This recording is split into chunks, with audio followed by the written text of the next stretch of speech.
নমস্কাৰ ছাত্ৰ ছাত্ৰীসকল আজি মই তোমালোকৰ আগত অষ্টম শ্ৰেণীৰ সমাজ বিজ্ঞানৰ ভূগোল খণ্ডৰ পৰা পাঠ 1 প্ৰাকৃতিক সম্পদৰ অংশ 6 আলোচনা কৰিম। ইতিমধ্যে আমি ইয়াৰ আগৰ অংশটোত আলোচনা কৰিছিলো পানীৰ সংৰক্ষণ আৰু ব্যৱস্থাপনা। লগতে আমি বনজ সম্পদৰ বিষয়ে আলোচনা কৰিছিলো। আজিৰ ভিডিঅ'ত তোমালোকে কি জানিব পাৰিবা এবাৰ চাই লোৱা। প্ৰথমতে অৰ্থনৈতিক আৰু সামাজিক দিশত বনজ সম্পদৰ ব্যৱহাৰ অৰ্থাৎ অৰ্থনৈতিক আৰু সামাজিক উন্নয়নৰ ক্ষেত্ৰত বনজ সম্পদৰ গুৰুত্ব কি এই সম্পৰ্কে তোমালোকে জানিব পাৰিবা। দ্বিতীয়তে বনজ সম্পদৰ বিতৰণৰ বিষয়ে অৰ্থাৎ বনজ সম্পদৰ বিতৰণৰ ক্ষেত্ৰত কি কাৰকেনো প্ৰভাৱ পেলায় এই সম্পৰ্কে তোমালোকে আজিৰ ভিডিঅ'টোত জানিব পাৰিবা। এতিয়া আমি আজি প্ৰথম টপিকটোলৈ আগবাঢ়ো। প্ৰথমতে আমি আলোচনা কৰিম বনজ সম্পদৰ ব্যৱহাৰ সম্পৰ্কে। ইতিমধ্যে আমি ইয়াৰ আগৰ ভিডিঅ'টোত আলোচনা কৰিছিলো যে বনজ সম্পদ আমি বনৰ পৰা আহৰণ কৰোঁ। গতিকে এই বনজ সম্পদসমূহক দুই ধৰণে ব্যৱহাৰ কৰা হয়। চোৱা, ইয়াক দুই ধৰণে ব্যৱহাৰ কৰা হয়। প্ৰথম ব্যৱহাৰটো হ'ল বাণিজ্যিক। বা ইংৰাজীত ইয়াক কমাৰ্চিয়েল বুলি কয়। এতিয়া বাণিজ্যিক ব্যৱহাৰ বাৰু কি তোমালোকে জানানে? তোমালোকে জানা যে আমি বনজ সম্পদসমূহৰ পৰা বিভিন্ন ধৰণৰ আমি কেঁচামাল আহৰণ কৰোঁ, হয়নে? আৰু এই কেঁচামালবোৰ আহৰণ কৰি আমি কি কৰোঁ? বিভিন্ন সামগ্ৰী বনাওঁ, হয়নে? আকৌ সেই সামগ্ৰীবোৰ আমি কি পণ্যদ্ৰব্য হিচাপে উপভোগ কৰিব পাৰোঁ। গতিকে এইবোৰ হৈছে বনজ সম্পদৰ বাণিজ্যিক ব্যৱহাৰ। যেনে তোমালোকে চোৱা, আমি যে বনজ সম্পদৰ পৰা আমাৰ লাগতিয়াল দৈনন্দিন আমি কি বনাওঁ বাৰু? আচবাব বনাওঁ, হয়নে? ঘৰ দুৱাৰ বনাওঁতে ব্যৱহাৰ কৰা হয়। ঠিক তেনেকে আমি যে লিখোঁ কাগজ, সেই কাগজ ক'ৰ পৰা বনাই বাৰু? বনজ সম্পদৰ পৰাই বনাই, হয়নে নহয়? গতিকে এইবোৰ হ'ল বনজ সম্পদৰ বাণিজ্যিক ব্যৱহাৰ। এতিয়া দ্বিতীয়টো চাবা পাৰিস্থিতিক অৰ্থাৎ ইক'লজিকেল ব্যৱহাৰ বা পৰিৱেশগত ব্যৱহাৰ বুলিও কোৱা হয় ইয়াক। এই ব্যৱহাৰটো এইটোৱে বুজায় যে পৰিৱেশ আৰু পৰিৱেশৰ জীৱমণ্ডলৰ সৈতে আন্তঃসম্পৰ্কৰ কথা বুজায়। অৰ্থাৎ আমি যে বনজ সম্পদৰ পৰা অক্সিজেন পাওঁ, হয়নে নহয়? তাৰ উপৰিও বনজ সম্পদসমূহে কি বন্যপ্ৰাণীক আশ্ৰয় দিয়ে, হয়নে নহয়? এইসমূহ হ'ল বনজ সম্পদৰ পৰিৱেশগত বা পাৰিস্থিতিক ব্যৱহাৰ। এতিয়া তোমালোকে চাবা, আমি যে হাবিৰ পৰা পাওঁ বাঁহ, কাঠ, জুইৰ খৰি, কেঁচা মাল, চিকিৎসা বনৌষধি আৰু বিভিন্ন ধৰণৰ খাদ্য পাওঁ, হয়নে নহয় বাৰু? পাওঁনে আমি বনৰ পৰা এইবোৰ? পাওঁনে নাপাওঁ? আমি বিভিন্ন ধৰণৰ ইন্ধন, আমি যে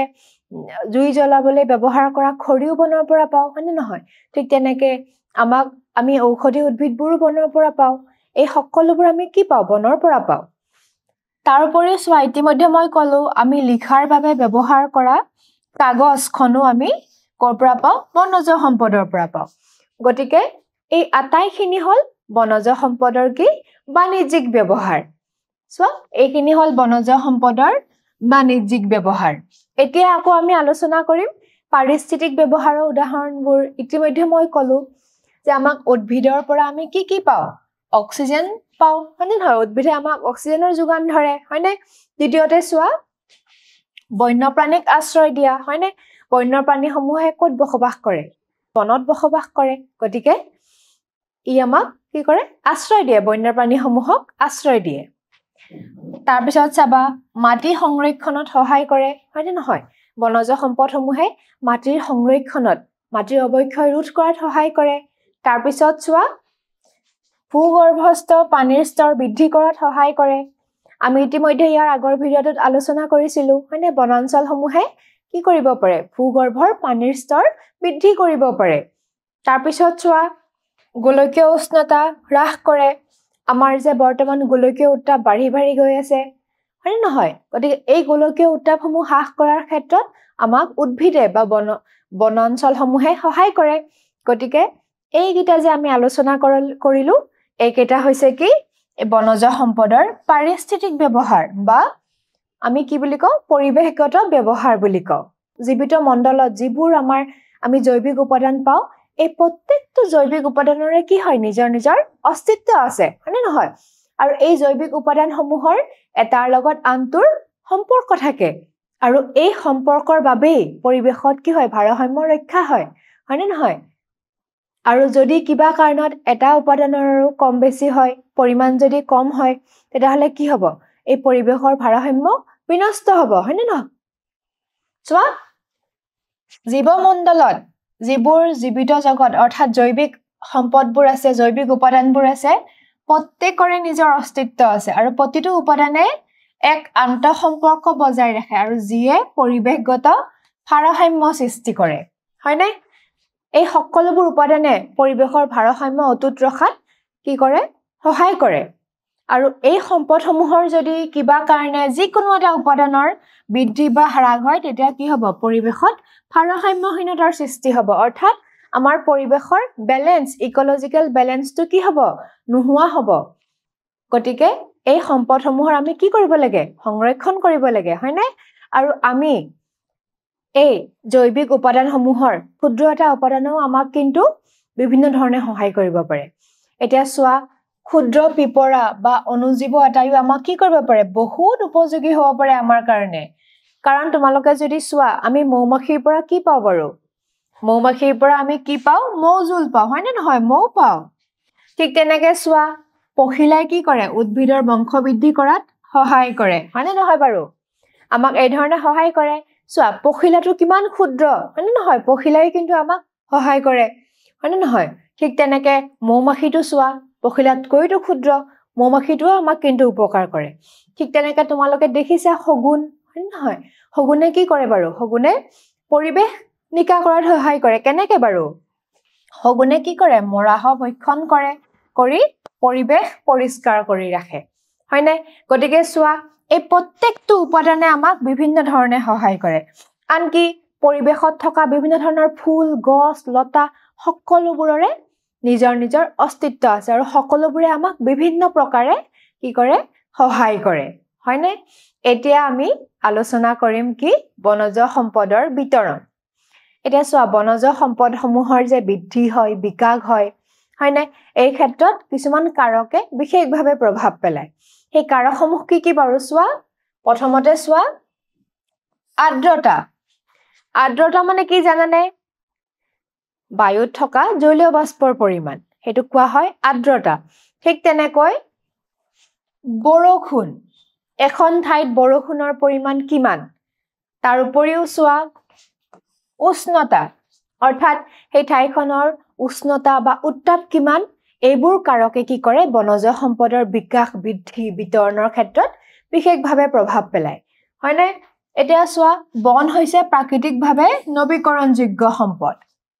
আমি ইতিমধ্যে আলোচনা কৰিছো নৱীকৰণযোগ্য সম্পদ মানে কি হয় যিবোৰ সম্পদ প্ৰকৃতিৰ বুকুৰ পৰা উদ্ধাৰ কৰা সম্ভৱ সেইবোৰ হ'ল নৱীকৰণযোগ্য সম্পদ গতিকে বনো হৈছে কি প্ৰাকৃতিকভাৱে নৱীকৰণযোগ্য সম্পদ চোৱা অধিক বৰষুণ আৰ্দ্ৰতা থকা ঠাইত ঘন আৰু ওখ অৰণ্যৰ আৱৰণ দেখা যায় ইতিমধ্যে আমি কলো যে বনজ সম্পদৰ বৃদ্ধি বিকাশ বিতৰণৰ ক্ষেত্ৰত এই কাৰকসমূহ যেনে আৰ্দ্ৰতা বৰষুণ উষ্ণতা এইবোৰে প্ৰভাৱ পেলায় এতিয়া যিবোৰ ঠাইত বৰষুণ বেছি হয়নে যিবোৰ ঠাইত আৰ্দ্ৰতা বেছি তেনেকুৱা ধৰণৰ ঠাইত কেনেকুৱা গছ দেখা যায় ওখ গছবোৰ দেখা যায় আকৌ য'ত মধ্যমীয়া বৰষুণ থাকে য'ত বৰষুণৰ পৰিমাণ বেছিও নহয় কমো নহয় হেনেকুৱা ধৰণৰ মধ্যমীয়া বৰষুণ হোৱা ঠাইত চোৱা ঘাঁহনিৰ পৰিমাণ বেছি দেখা যায় হয়নে তেনেকুৱা ঠাইত ঘাঁহনি বেছি দেখা যায় আকৌ যিবোৰ ঠাই একেবাৰে শুকান য'ত বৰষুণ কম হয় সেইবোৰ ঠাইত কেনেকুৱা গছ-গছনি দেখা পায় চোৱা তেনেকুৱা অঞ্চলত জোপোহা গছ দেখা যায় আৰু কাইটিয়া গছ-গছনিও দেখা যায় য'ত বৰষুণ কম হয় হয়নে যি ঠাইত শুকান সেই ঠাইবোৰত কাইটিয়া গছ দেখা যায় আৰু জোপোহা গছ দেখা যায় এতিয়া চাবা অৰণ্যক দুই ধৰণে ভাগ কৰিব পাৰো হয়নে চোৱা অৰণ্যক প্ৰধানকৈ এই দুটা প্ৰকাৰত ভাগ কৰা হয় প্ৰথমটো হ'ল কি চিৰসেউজীয়া অৰণ্য তোমালোকে নিশ্চয় চিৰসেউজীয়া শব্দটো শুনিছা আগৰ শ্ৰেণীত হয়নে নহয় চিৰসেউজীয়া অৰণ্যৰ বিশেষত্ব কি বাৰু এনেকুৱা ধৰণৰ অৰণ্যৰ বিশেষত্ব হ'ল এই অৰণ্যসমূহত কি হয় বৰষুণৰ পৰিমাণ 2.5 মিটাৰ অৰ্থাৎ 250 সেন্টিমিটাৰতকৈ অধিক হোৱা দেখা যায় আৰু এই অঞ্চলসমূহৰ তাপমাত্ৰা কিমান হয় 25 ডিগ্ৰীৰ পৰা 27 ডিগ্ৰী সেন্টিগ্ৰেড আৰু ইয়াৰ আৰ্দ্ৰতা 80 পৰা 90 লৈকে যায় আকৌ এই যে অৰণ্য চিৰসেউজীয়া অৰণ্যসমূহত আমি যিবোৰ গছ-গছনি দেখা পাওঁ সেই গছবোৰ কি হয় ওখ হয় মানে বহল পাতৰ হয় ঘন হয় আৰু এই অৰণ্যসমূহত যিবোৰ গছ পোৱা যায় সেই গছসমূহত কি হয় চিৰসেউজীয়া হয় অৰ্থাৎ মানে ঋতু অনুযায়ী এই গছসমূহে পাত সলোৱা দেখা পোৱা নাযায় বছৰৰ বেছিভাগ সময়তে ইয়াৰ পাত দেখা পোৱা যায় তোমালোকে জানানে অসমৰ ৰাজ্যিক গছ কি অসমৰ ৰাজ্যিক গছ যে আছে হলং এই হলংও চিৰসেউজীয়া অৰণ্যতে পোৱা যায় তাৰ উপৰিও আন বহুতো গছ আছে হলক আছে উৰিয়াম আছে এইবোৰ গছো আমি ক'ত পাওঁ চিৰসেউজীয়া অৰণ্যসমূহত পাওঁ ঠিক তেনেকৈ চোৱা দ্বিতীয়তে অৰণ্যক আৰু এটা ভাগত ভাগ কৰিব পাৰি সেইটো হল কি পৰ্ণপাতী অৰণ্য এটা পৰ্ণপাতী অৰণ্যসমূহ কেনেকুৱা বাৰু পৰ্ণপাতী অৰণ্যসমূহত কি হয় বৰষুণৰ পৰিমাণ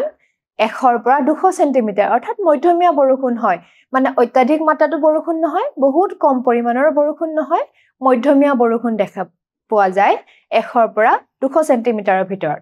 আৰু এনেকুৱা ধৰণৰ অৰণ্যত যিবোৰ গছ-গছনি থাকে সেই গছ-গছনিবোৰৰ কি হয় বসন্ত কালত যেতিয়া বতৰ শুকান হয় তেতিয়া এই গছ-গছনিবোৰৰ পাত সৰি যায় আৰু এই অৰণ্যত থকা গছ কিছুমান হল হিমলু গছ হয়নে গমাৰি এইবোৰ এই পৰ্ণপাতী অৰণ্যত পোৱা যায় এতিয়া আমি আলোচনা কৰিম বৰ্ষাৰণ্য তোমালোকে নিশ্চয় শুনিছা বৰ্ষাৰণ্য শব্দটো বৰ্ষাৰণ্যক ইংৰাজীত কোৱা হয় ৰেইন ফৰেষ্ট এতিয়া চোৱা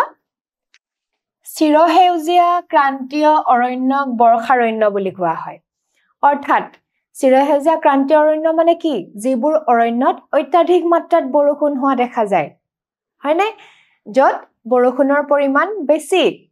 সাধাৰণতে এই চিৰসেউজীয়া ক্ৰান্তীয় অৰণ্যবোৰত কি হয় চিৰসেউজীয়া গছ-গছনিৰে ভৰি থাকে আৰু বৰষুণৰ পৰিমাণ অত্যাধিক হয় আৰু এই অৰণ্যসমূহ চোৱা অধিক বৰষুণ আৰু আৰ্দ্ৰতা থকা অঞ্চলত অৱস্থিত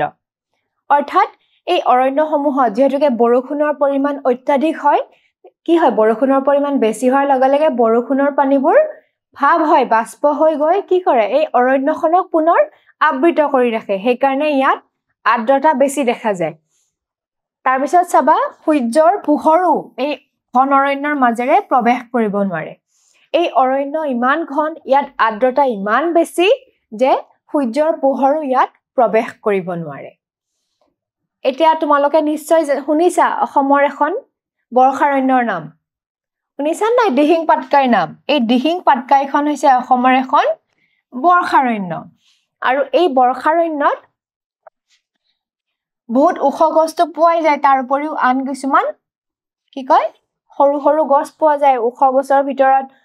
আমি ইতিমধ্যে আলোচনা কৰিলো হলং গছৰ কথা হয়নে তাৰ উপৰিও মেকাই এইবোৰ গছো ইয়াত পোৱা যায় তাৰ উপৰিও এই বৰ্ষাৰণ্যসমূহত অৰ্কিডো পোৱা যায় কপৌ ফুল পোৱা যায় বাঁহবেত পোৱা যায় চোৱা বিভিন্ন লতা পোৱা যায় বাঁহ অৰ্কিড আদিও এই অৰণ্য বা বৰ্ষাৰণ্যত পোৱা যায় এতিয়া এখন চোৱা ছবিখন কি ক্ৰান্তীয় চিৰসেউজীয়া অৰণ্য অৰ্থাৎ এইখন এখন কি বৰ্ষাৰণ্যৰ ছবি এই চোৱা ইয়াত গছবোৰ চোৱা তোমালোকে কিমান উচ্চতাৰ গছ আছে ইয়াত হয়নে আৰু কিমান ঘন চোৱা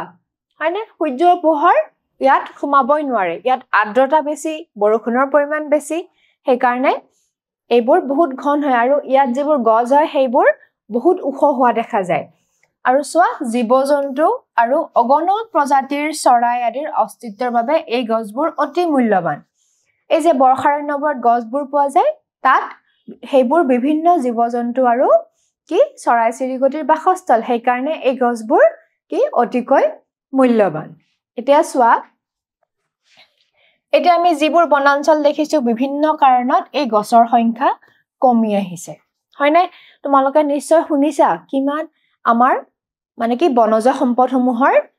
ক্ষয় হৈ বা ক্ষতি হ'বলৈ আৰম্ভ হৈছে তাৰ কাৰণ কি বাৰু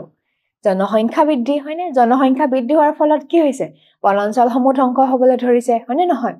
গতিকে এই বনাঞ্চলসমূহৰ দিনক দিনে গছ-গছনিৰ সংখ্যা কমি গৈ আছে মানুহে বসতিৰ কাৰণে হওক অন্য ক্ৰিয়াকলাপৰ কাৰণে হওক বনাঞ্চলসমূহ ধ্বংস কৰিবলৈ লৈছে ফলত কি হৈছে বাৰু এই যে জীৱ-জন্তু চৰাই-চিৰিকটি এইবোৰৰ আশ্ৰয়স্থল কি হৈছে নোহোৱা হৈ গৈ আছে সেইকাৰণে এই জীৱ-জন্তুবোৰ এই চৰাই-চিৰিকটিবোৰ কি হৈছে বিলুপ্তিৰ সন্মুখীন হ'বলগীয়া হৈছে এই চৰাই-চিৰিকটিবোৰ এটা তথ্য চাবা এই তথ্য মানে এটা অনুমান অনুসৰি যোৱা 2000 বছৰৰ ভিতৰত প্ৰায় 160টা প্ৰাণী প্ৰজাতি আৰু 88টা চৰাই প্ৰজাতি পৃথিৱীৰ পৰা বিলুপ্ত হৈছে সোৱা এই বৰ্তমান যে বনাঞ্চল ধ্বংস হৈ আহিছে তাৰ ফলত এই জীৱ জগতৰ বিশেষকৈ জীৱ-জন্তু চৰাই-চিৰিকটিবোৰ কিমান ক্ষতি হৈছে সেইবোৰ লাহে লাহে আমাৰ সমাজৰ পৰা কি হৈছে বিলুপ্ত হ'বলৈ আৰম্ভ হৈছে এই তথ্যটো দেখিছানে তোমালোকে কিমানটা ভয়ানক তথ্য হয়নে গতিকে আমি কি কৰিব লাগে বনজ সম্পদৰ আমি পাৰিলে সংৰক্ষণ কৰিব লাগে হয়নে নহয় বাৰু আমি যিমান পাৰি হিমান এই সম্পদসমূহৰ ওপৰত সজাগতা বৃদ্ধিৰ কাৰণে চেষ্টা কৰিব লাগে হয়নে যাতে এই সম্পদসমূহ আমি ধ্বংস নকৰো এইসমূহ যাতে আমি ৰক্ষা কৰিব পাৰো এটা আজি মই যিখিনি বুজালো আজি ভিডিঅটোত তাৰ পৰা সোৱা কেইটামান প্ৰশ্ন প্ৰথমতে চাবা গ্ৰীষ্মমণ্ডলীয় চিৰসেউজীয়া অৰণ্যক ডেছ বুলি কোৱা হয় অৰ্থাৎ আমি আলোচনা কৰিছিলো মনত আছে তোমালোকৰ চিৰসেউজীয়া ক্ৰান্তীয় অৰণ্যৰ কথা সেই অৰণ্যবোৰক কি বুলি কোৱা হয় গ্ৰীষ্মমণ্ডলীয় চিৰসেউজীয়া অৰণ্য বুলিও কোৱা হয় এতিয়া এই গ্ৰীষ্মমণ্ডলীয় চিৰসেউজীয়া অৰণ্য বা ক্ৰান্তীয় চিৰসেউজীয়া অঞ্চলক কি বুলি কোৱা হয় মনত আছে নে আমি ইতিমধ্যে আলোচনা কৰিলো বৰ্ষাৰণ্য বুলি কোৱা হয় হয়নে নহয় বাৰু হয়নে দ্বিতীয় প্ৰশ্নটো তোমালোকে চাবা অসমৰ ডেছ এখন বৰ্ষাৰণ্য ইতিমধ্যে আমি অসমৰ বৰ্ষাৰণ্য এখনৰ নাম পাইছিলো মনত আছে নে কি হয় অসমৰ বৰ্ষাৰণ্যখনৰ নাম হ'ল কি দিহিং পাটকাই